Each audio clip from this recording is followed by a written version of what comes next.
The Skull of Siren Song is essentially a new world event in the Sea of Thieves. It's our first competitive voyage where players that opt into this event will get a shared set of maps, and any other crews that have also opted in will get those same maps.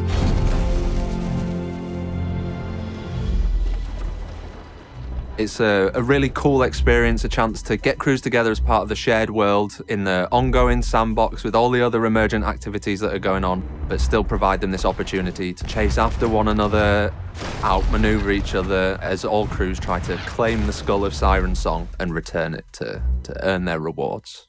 There's so many key elements of Sea of Thieves that people experience in sort of isolation and in separate parts. This voyage brings those parts together in a new and exciting way and fight over something that's so different to other elements inside Sea of Thieves. One of the huge influences for the Skull of Siren Song was actually an event that we did in the first year of release called Cursed Sails, and that involved creating an event that drew lots of player ships together to then combat against skeleton ships as well. And you had this huge naval battle with all of these different players, all of these different crews, all in one place, and you got such kind of epic and dramatic scenarios. And we really wanted to add that in to be a permanent fixture of the Sea of Thieves experience.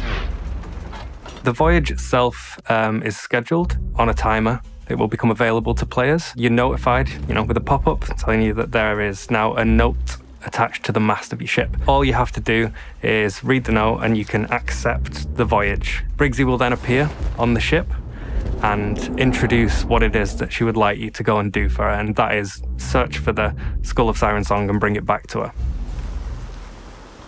Once they have the voyage, they're on the experience and they will get some treasure maps. It's up to the players at this point to go after the key or go after the chest and try and bring these items together and unlock the chest. Inside the chest is the Skull of Siren Song.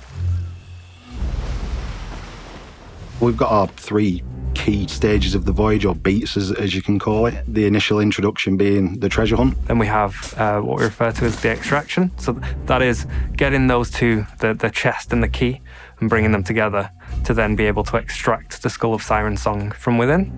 And then the final beat is the race. So that's the point where you have the skull in hand and you've got to race to the final island where Briggsy is.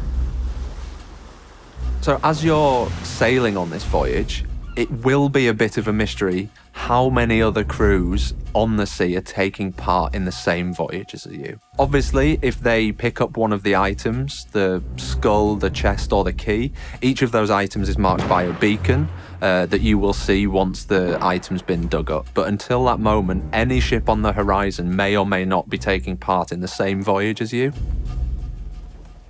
We make sure that the locations of where the treasures are buried are relative to the different crews to make sure that you may pass somebody and draw them into the experience. But it also exists and coincides with any other world event that can happen at the same time. That's what's brilliant about it. It can happen anywhere in the Sea of Thieves. So every time you play it, it's a fresh experience.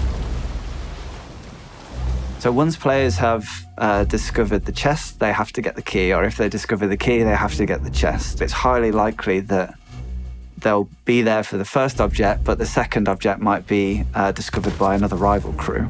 And then the second kind of phase is all about trying to coordinate with your crew and strategize how you're going to steal that item from the rival crew and ultimately combine the key with the chest to reveal the Skull of Siren Song.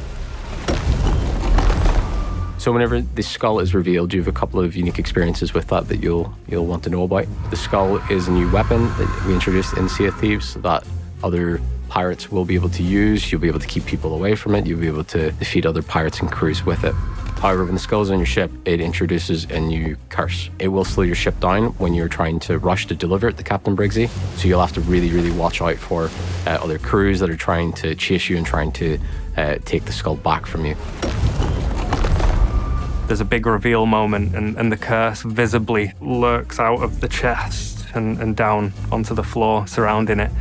And that will then pulse from the center of the ship as an effect that you can see sort of washing over the ship. That's messaging that it's sort of wrapping the ship and slowing it down. When you have unlocked this key item, you are clearly visible to everyone else who wants it. That makes the latter stages of the voyage really tense, especially if you're the one holding the skull.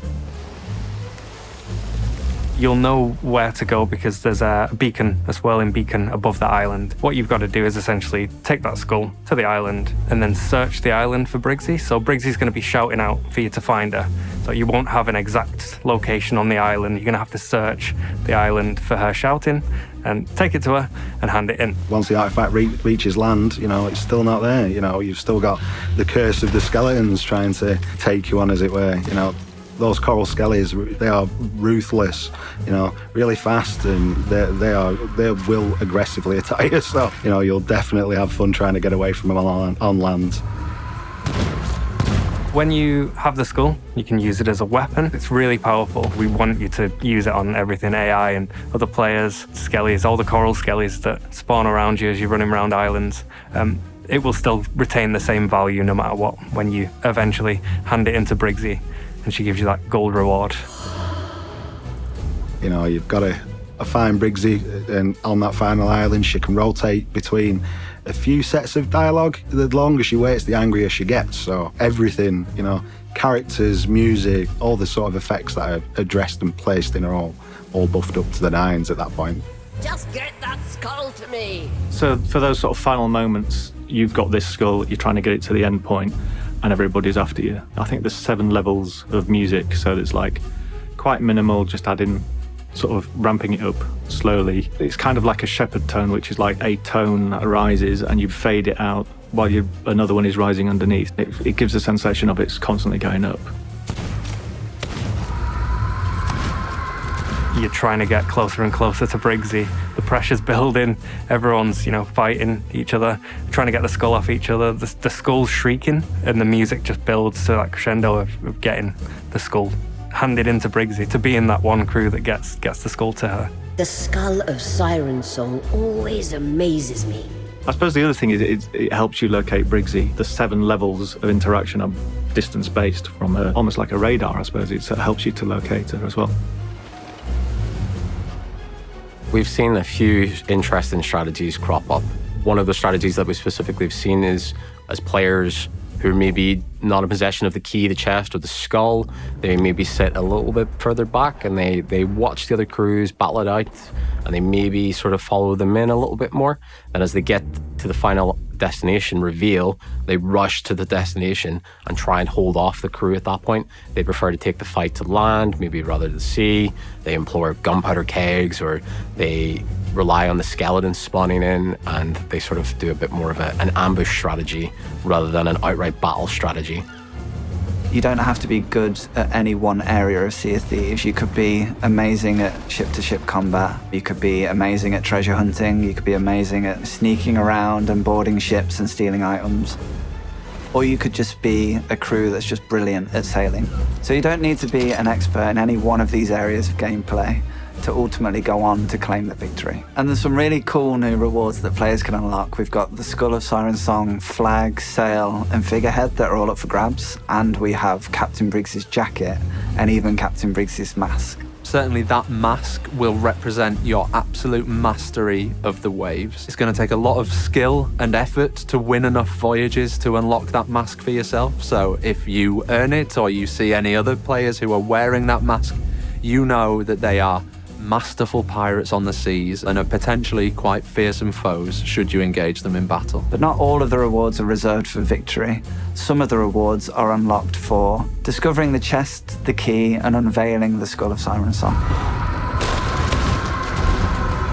I can't wait to see all of the different things that we've had happen playing internally, and just the amount of variety that we're going to find happen. It can happen anywhere, and it can happen with everyone at the same time, and just what that will result in is going to be really interesting. The idea of crews coming in and duking it out, I mean, we've played it like that throughout all of our playtests, and it has been absolute chaos. Everyone on the dev team has a story of the competitive voyage, and it's almost like everyone has a favorite memory of something, and that's why I feel like this is something special. And I really want to hear about how players have similar experiences. It's absolute madness on the waves. There's so many ships all joined together in this small area of the Sea of Thieves, and all these different stories of players kind of sneaking aboard, stealing the treasure, and all of the kind of madness that ensues on that quest.